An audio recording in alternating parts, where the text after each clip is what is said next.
데살로니카에 있는 교회에게 보내는 바울의 편지, 그 편지 중에 바울은 하나님의 뜻이라는 것을 은유적으로 참 많은 것을 가르칩니다.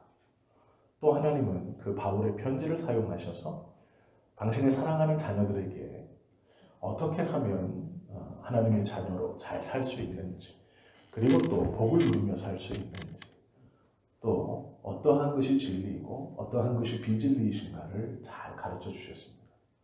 그런데 오늘 본문을 보시면 정확하게 바울은 선언하고 있습니다. 이것이 하나님의 뜻이다. 은유나 비유가 아닙니다. 읽어보니까 이렇게 사는 거구나도 아닙니다. 정확하게 이것이 하나님의 뜻이다 라고 자신 있게 선언하고 있습니다. 우리가 성경의 말씀을 읽어보아 은혜를 받아서 그래, 나도 이 사람처럼 이 구절처럼 살아야지 라고 하는 것이 아니라 이 말씀은 놀랍게도 선언합니다.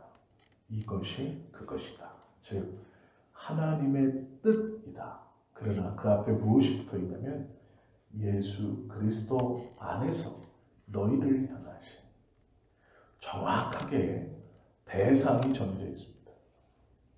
예수 그리스도를 구세주로 받는 너희를 향한 하나님의 뜻이다.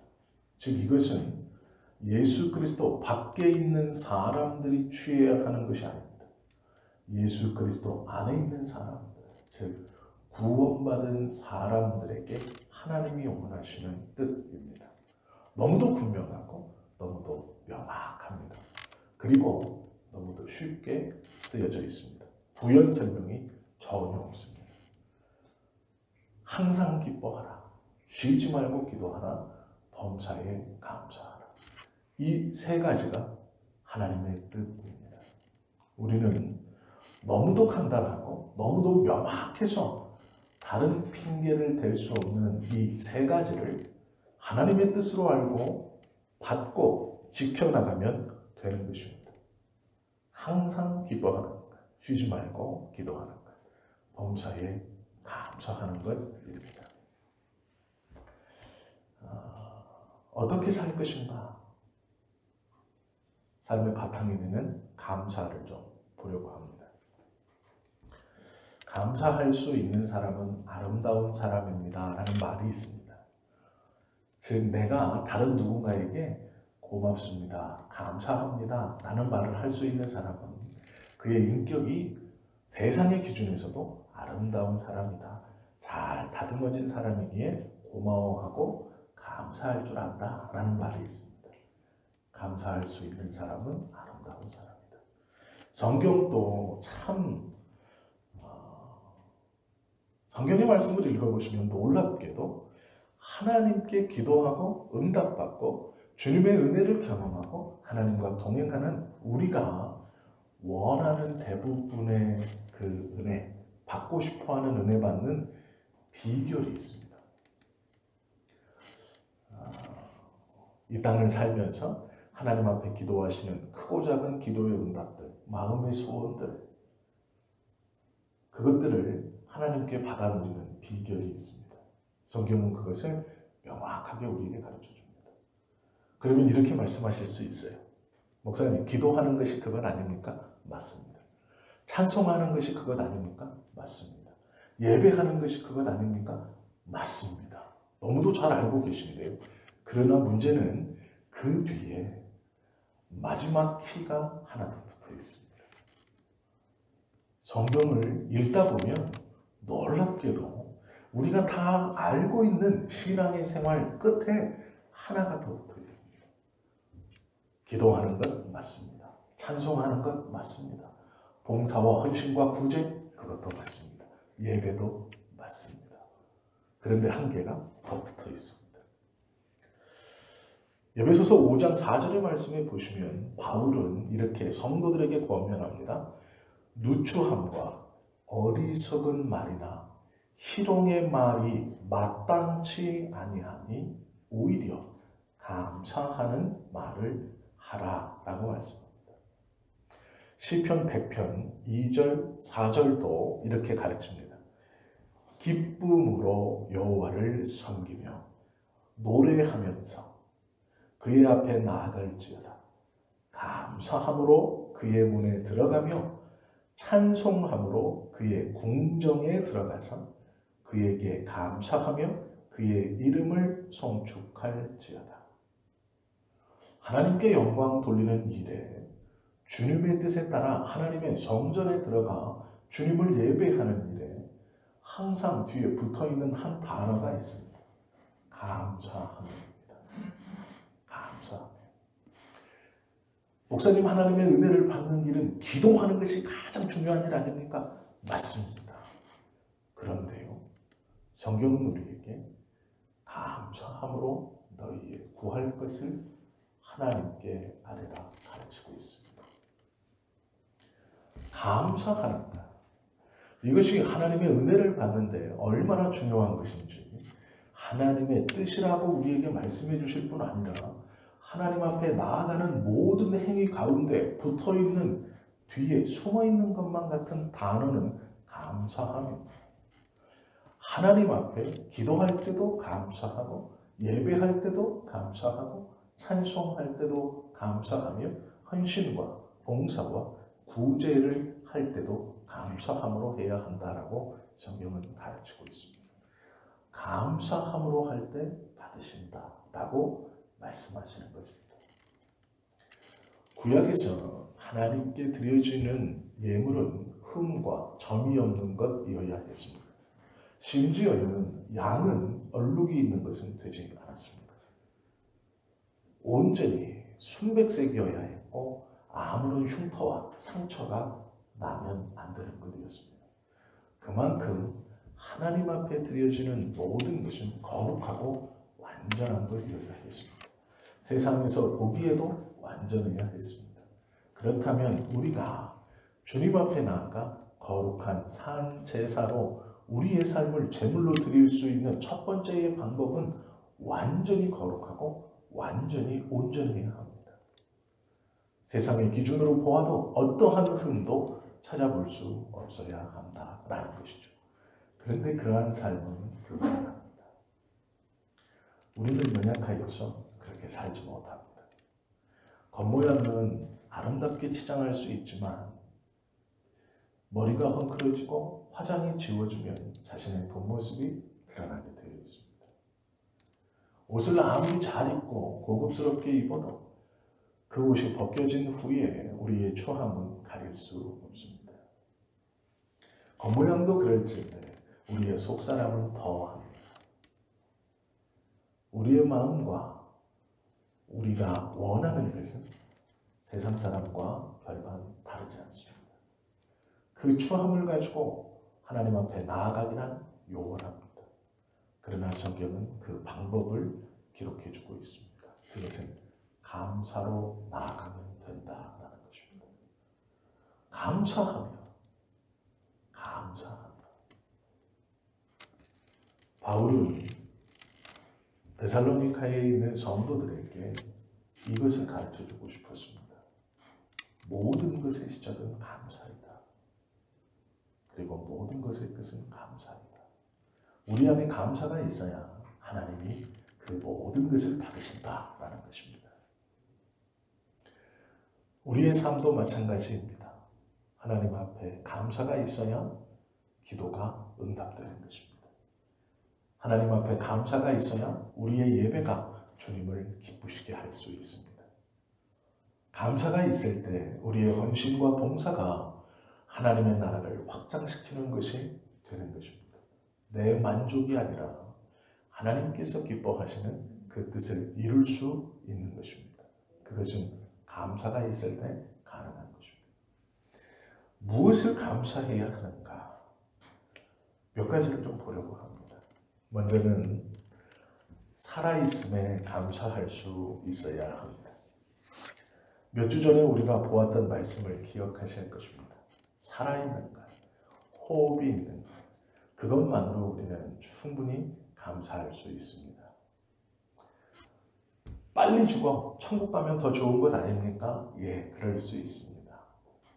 그러나 이 땅에서 사는 날 동안 우리가 하나님의 나라를 위해서 또 받은 바 은혜를 위해서 무엇인가 아무리 작은 것이라도 하나님의 이름으로 무엇인가 감당할 수 있다는 것은 너무도 큰 영광이고 너무도 큰 기쁨이라는 것입니다. 내가 살아 호흡함으로 무엇인가 할 수 있다는 것. 그것은 하나님의 나라에서 평안함을 누리는 것보다 어쩌면 하나님이 더 기뻐하시는 것일지 모르겠습니다. 우리가 호흡한다는 것, 다윗은 그것을 이렇게 노래했습니다. 시편 139편 14절 말씀입니다. 내가 주께 감사하오면, 다윗은 주님께 감사합니다 라고 기도하면서 그 이유에 대해서 이렇게 말하고 있습니다. 나를 지으심이 심히 기묘하심이라. 주께서 하시는 일이 기이함을 내 영혼이 잘 아시나이다. 내가 주님의 지으심을 받아 이 땅에 나와 살아 숨쉬는 것, 나의 삶을 돌아보니 나의 호흡이 아직까지 붙어 있다는 것, 그것이 얼마나 감사한가. 나를 기묘하게. 이 말은 주님을 위해서 살 수도 세상을 쫓아 살 수도 있는 그러한 자로 만들어 주셨다라는 것을 찬송하는 것입니다. 즉 나를 로봇처럼 하나님의 명령에 따라 나의 어떠함도 없이 오로지 이쪽 방향으로 한쪽 방향으로 걸어갈 수밖에 없게끔 만들어 놓으심에 감사합니다가 아닙니다. 그 반대의 방향도 걸어갈 수 있는 자유함을 주신 거예요. 하나님의 방향과 세상의 방향 모두를 선택할 수 있는 존중하게 나를 지으신 것. 그것이 신묘하다라고 표현하는 것입니다. 기묘하다라고 표현하는 것입니다. 이 기묘라는 단어는 모든 것을 할 수 있는 하나님에게만 붙이는 단어입니다. 그런데 놀랍게도 다윗은 자신의 삶을 가리켜서 나를 하나님이 기묘하게 지으셨다. 즉 하나님과 같이 지으셨다라고 말합니다. 이것은 존중을 의미합니다. 우리가 교만하여져서 창조주 하나님을 넘보는 자리에 있다 이런 뜻이 아니고 하나님께서 우리를 그만큼 존중하셔서 이것도 저것도 선택할 수 있고 바라볼 수 있고 인지할 수 있고 깨달을 수 있는 신묘함, 즉 하나님과 같이 모든 것을 볼 수 있는 것을 우리에게 존중하심으로 허락해 주셨다. 그리하여 살아있음이 기묘하다라고 고백하는 것입니다. 우리는 이것을 단순히 신앙의 높음과 낮음, 굴곡으로 표현할 수만은 없습니다.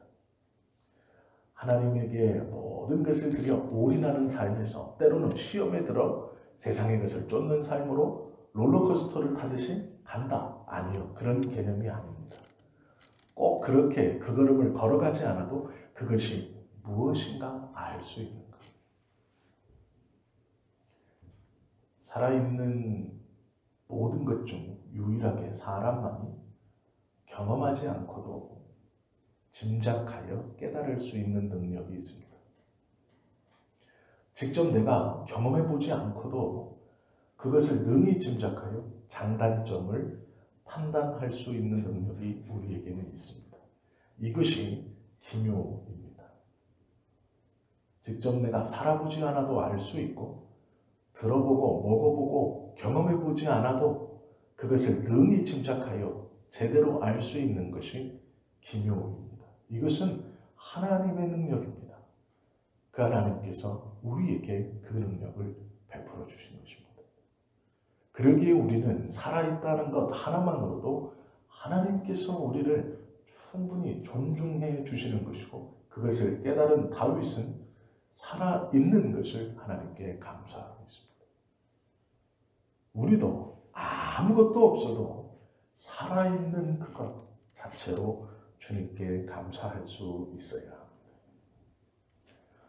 다 아시는 송명희 시인은 공평하신 하나님이라고 노래했습니다. 나는 남들과 비교하여 가진 것이 없지만 공평하신 하나님이 남에게 없는 것을 갖게 하셨다라는 것이죠. 경험해보지 않아도 미루어 짐작하여 알 수 있는 것. 눈에 보이지 않지만 분명히 계시다는 하나님을 인지할 수 있고 그 하나님이 나와 동행하신다는 것을 분명히 알 수 있는 것. 이것이 기묘입니다. 사람을 그렇게 지었다라는 것이죠. 하나님이 그렇게 우리를 존중하신다라는 말씀입니다. 생명이 붙어 있다는 것, 그것은 무엇보다도 감사할 충분한 조건입니다. 그렇게 감사하며 우리도 살아야 할 것입니다.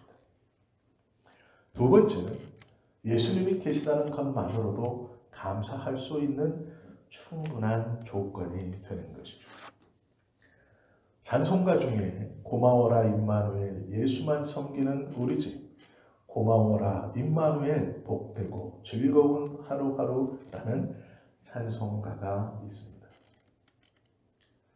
바울은 이렇게 고백합니다. 디모데전서 1장 15절입니다.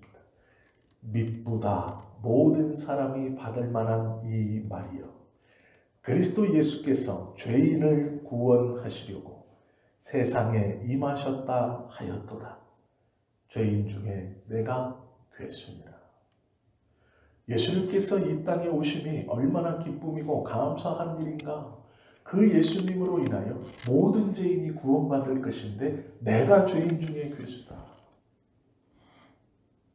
이 고백은 내가 정말로 나쁜 놈이다라는 고백이 아니고 예수님을 가장 먼저 만나고 싶다라는 것입니다. 예수님이 꼭 필요한 자라는 고백입니다. 바울은 다메섹에서 예수님의 음성을 직접 들었습니다. 그리고 그가 예수인지 알지 못했습니다. 바울은 정체를 물어봤습니다. 누구십니까? 나는 내가 핍박하는 예수라. 누구인지 모르고 자신이 핍박했던 그 예수님을 이제는 자신이 가장 원하고 자신이 가장 바라고 열망하고 소원하게 되었다라는 고백입니다. 그 고백이 죄인 중에 내가 괴수라. 내가 가장 주님의 은혜를 필요하고 내가 가장 주님의 옷자락을 붙들고 싶고 내가 다시 한번 주님을 가장 가까이에서 만나고 붙들고 보고 싶다라는 의미로 내가 죄인 중에 괴수입니다 라고 말하며 그 죄인을 구원하러 이 땅에 오신 예수님, 내가 죄인 중에 대장이니 나를 가장 먼저 만나 주십시오라는 고백을 이렇게 하는 것입니다. 바울의 고백을 보면 그는 예수 그리스도 그분 한 분께서 죄인 중에 괴수인 자신을 만나주시고 만나주신 것뿐만 아니라 평생 귀한 직분 주신 것을 감사하며 고백하고 그것을 붙들며 나아갑니다. 디모데전서 1장 12절 말씀입니다. 나를 능하게 하신 그리스도 예수 우리 주께 내가 감사함은 나를 충성되이 여겨 내게 직분을 맡기심이니. 그는 감사한다고 고백합니다. 무엇이 감사하냐면 충성되지 못할 때 나를 충성되이 여겨 내가 주님을 위하여 어떠한 것도 드린 적이 없을 때 내가 주님을 위하여 모든 것을 드린 자처럼 나를 믿어주시고 불러주셔서 나에게 직분을 맡겨주신 그 주님께 감사합니다 라고 고백하고 있는 것입니다. 예수님이 우리에게 있다는 것, 그것은 바울과 같이 우리도 동일한 감사의 조건이 충분히 될 수 있습니다. 우리가 아직 죄인 되었을 때에 하나님께서는 우리의 죄를 깨끗하다 말씀해 주시고 예수 그리스도를 통하여 우리를 구원해 주셨고 그 예수님이 신성으로 우리와 언제나 항상 함께 계시다는 것을 성령 하나님께서 우리로 믿고 붙들게 해 주셨습니다. 그러기에 우리는 예수 그리스도가 계시다는 것만으로도 감사할 충분한 조건이 되는 것입니다. 세 번째는 자연을 우리에게 허락해 주신 것으로 감사할 수 있습니다. 시편 136편 5절에서 9절에 보면 이렇게 시인이 노래합니다. 지혜로 하늘을 지으신 이에게 감사하라. 그 인자하심이 영원하리로다. 땅을 물 위에 펴신 이에게 감사하라. 그 인자하심이 영원하리로다. 큰 빛들을 지으신 이에게 감사하라. 그 인자하심이 영원하미로다. 해로 낮을 주관하게 하신 이에게 감사하라. 그 인자하심이 영원하미로다. 달과 별들로 밤을 주관하게 하신 이에게 감사하라. 그 인자하심이 영원하미로다. 우리가 하나님께 기도하는 것에 대하여 응답이 없을 때 우리는 불안해합니다. 혹여 어떠한 죄악 가운데 빠져 있을 때 우리는 불안해하고 두려워합니다. 내 뜻대로 사업이 잘 되지 않을 때, 삶이 그렇게 진행되어지지 않을 때, 내 계획대로 무엇인가 이루어지지 않을 때, 그 이루어지지 않음이 나의 허물인 것만 같을 때 우리는 불안해합니다. 그러나 하늘에 떠 있는 해를 보고 피어 있는 꽃을 보고 밟고 서 있는 땅을 보며 우리는 하나님의 인자하심을 기억하며 감사하는 것이라고 성경은 우리에게 말씀하고 있습니다. 내가 딛고 있는 땅, 그것이 하나님의 인자하심을 우리에게 나타내주고 있는 것이기에 감사한 것입니다. 내가 바라보고 있는 저 하늘이 우리 위에 언제나 있듯이 하나님의 인자하심이 우리에게 언제나 있다는 것, 그것을 통해 감사할 수 있는 것입니다. 내 옆에 가까이 있는 저 자연 만물을 보며 하나님의 인자하심을 기억한다는 것은 나의 마음속에 있는 불안함이나 두려움이 비교되지 않을 만큼 하나님께서 결국 그 하나님의 인자하심을 나에게 베푸셔서 이 모든 것을 해결시켜 주시고 평안함을 허락해 주실 것이라는 보증이 되는 것입니다. 그러기에 감사한 것입니다. 믿음의 선진들은 하늘에 떠있는 수많은 별을 보고 하나님의 인자하심을 노래하며 감사할 수 있는 사람들이었습니다. 우리 또한 그 은혜를 아는 자로 우리가 누리는 모든 자연 만물을 통하여 하나님의 인자하심의 보증이 된다는 것을 깨닫고 감사할 수 있는 자입니다. 살아있다는 것, 예수 그리스도가 우리에게 함께 계시다는 것, 자연 만물이 우리를 둘러서 있다는 것, 그것은 감사할 수 있는 충분한 조건이 되어집니다. 네 번째는 아름다운 교회가 있다는 것에 감사의 조건이 됩니다. 예배할 수 있다는 것은 놀라운 축복입니다. 이 예배를 통하여 하늘의 위로를 우리는 경험합니다. 하나님의 격려와 용기의 말씀을 우리는 붙들 수 있습니다. 시편 84편 4절에 보면 주의 집에 사는 자들은 복이 있나니 그들이 항상 주를 찬송할지니라 말씀합니다. 주의 집에 사는 자들은 복되다. 성도를 가리켜 이렇게 말씀하시는 것이죠.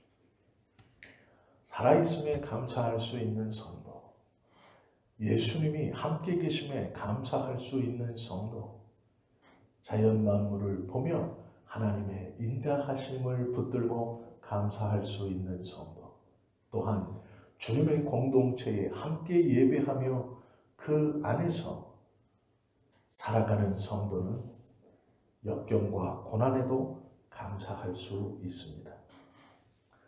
다니엘 6장 10절의 말씀에 보면 다니엘이 이 조서에 왕의 도장이 찍힌 것을 알고도 자기 집에 돌아가서는 윗방에 올라가 예루살렘을 향한 창문을 열고 전에 하던 대로 하루 3번씩 무릎을 꿇고 기도하며 그의 하나님께 감사하였더라 말씀하고 있습니다.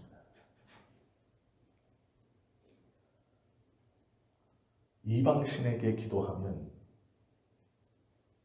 왕의 벌을 받는다 라는 조서에 황제가 도장을 찍었습니다. 다니엘은 그것을 알고도 하던 대로 그 나라에서는 이방신 중 하나였던 하나님 예루살렘을 향하여 창을 열고 하루에 3번씩 평소와 다름없이 기도하며 감사했습니다. 문을 닫고 기도해도 될 것인데, 남들이 보지 않는 곳에서 기도해도 될 것인데, 왜 그가 문을 열고 예루살렘을 향하여 기도했겠습니까? 그것은 그의 마음에서 평소와 다름없이 넘쳐나는 감사가 그가 있는 창을 닫을 수 없게 했기 때문입니다. 그는 예루살렘을 향하여 평소와 같이 창을 활짝 열고 자신의 마음에 넘쳐오는 그 감사의 기쁨을 하나님께 기도로 고백하지 않을 수 없었기 때문입니다. 그에게는 창문을 닫을 하등한 이유가 없었습니다. 그 넘치는 기쁨은 세상의 어떠한 환경에도 비교할 수 없고 세상의 어떠함이 그 기쁨을 누를 수 없었기 때문에 그는 그 방에 창을 닫을 필요가 없었습니다. 정확히 말하면 창을 닫을 수 없었습니다. 우리의 마음에 환경과 여건에 가라앉는 기쁨, 감사가 있는 것은 잘못된 것입니다. 하나님께서 우리에게 베풀어 주시는 놀라운 기쁨은 우리로 감사치 아니하게 할 수 없습니다. 즉, 감사가 언제나 넘쳐서 세상이 주는 그 고통과 아픔이 그 감사를 줄어들게 할 수 없다라는 것입니다. 그것이 우리를 침식할 수 없습니다.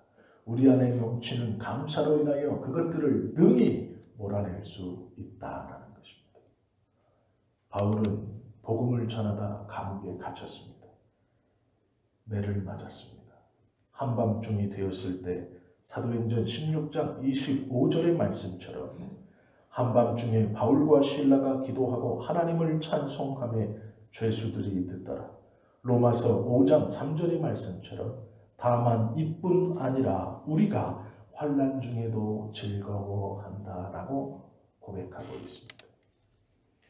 복음을 전하다 감옥에 갇혀 매를 맞은 상황에서 그가 찬송할 수 있는 이유는 그의 고백처럼 그의 마음속에 죄인의 괴수를 구원하러 오신 예수 그리스도가 함께 있었기 때문에 매를 맞고 감옥에 갇혀 있지만 그 안에서 넘쳐나는 기쁨을 감사의 찬송으로 표현하지 않고는 견딜 수 없었기 때문입니다.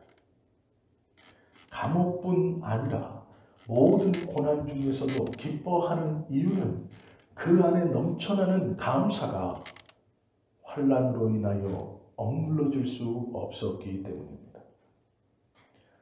감사는 빌립보서 4장 6절의 말씀처럼 아무것도 염려하지 말고 다만 모든 일에 기도와 간구로 너희의 구할 것을 감사함으로 하나님께 아뢰라.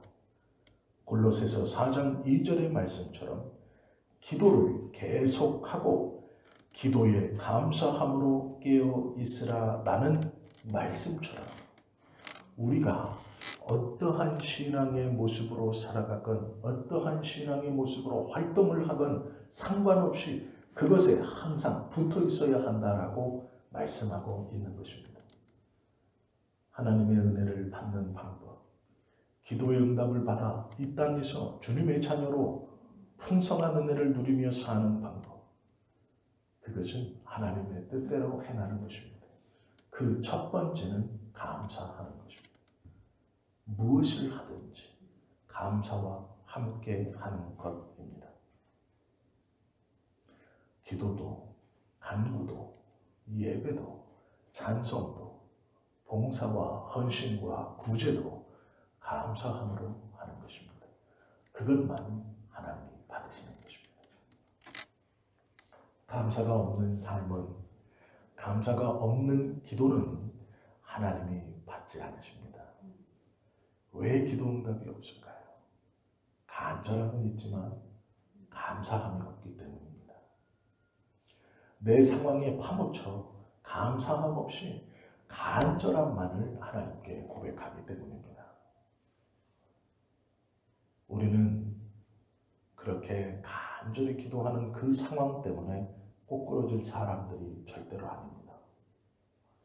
우리 안에 넘쳐나는 감사를 붙들고 우리의 간절함을 하나님께 아린다면 그 기도는 응답될 것입니다. 하나님의 은혜는 우리에게 넘쳐날 것입니다.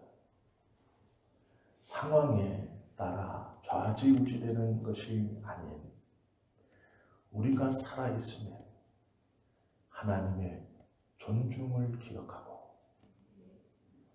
예수 그리스도를 통하여 우리에게 베풀어 주시는 그 구원의 은혜와 동행을 기억하며 우리가 주님께서, 하나님께서 원하시는 그 감사의 삶을 산다면 우리의 삶이 아마 지금보다는 더욱더 하나님이 기뻐하시는 모습으로 성장되어지고 변화되어질 수 있을 것이라 확신합니다. 자연 만물을 바라보시고 하나님의 인자하심을 기억하시고 감사하십시오. 교회의 공동체를 기억하시고 그 교회를 통하여 베풀어 주시는 하나님의 깨달음과 확신을 붙드십시오. 아무리 큰 고난과 역경이 우리 앞에 있더라도 감사하는 자를 넘어뜨릴 수는 없습니다. 하나님은 감사하는 자신의 백성을 붙드시고 동행하시고 결국 승리케 해 주실 우리의 아버지이십니다. 무엇을 하든 감사함으로 하나님 앞에 하나하나 감당해 가시는, 그리하여 하나님의 놀라운 은혜를 누리기에 부족함 없는 우리 모두가 되실 수 있기를 예수님의 이름으로 축원합니다. 기도하겠습니다.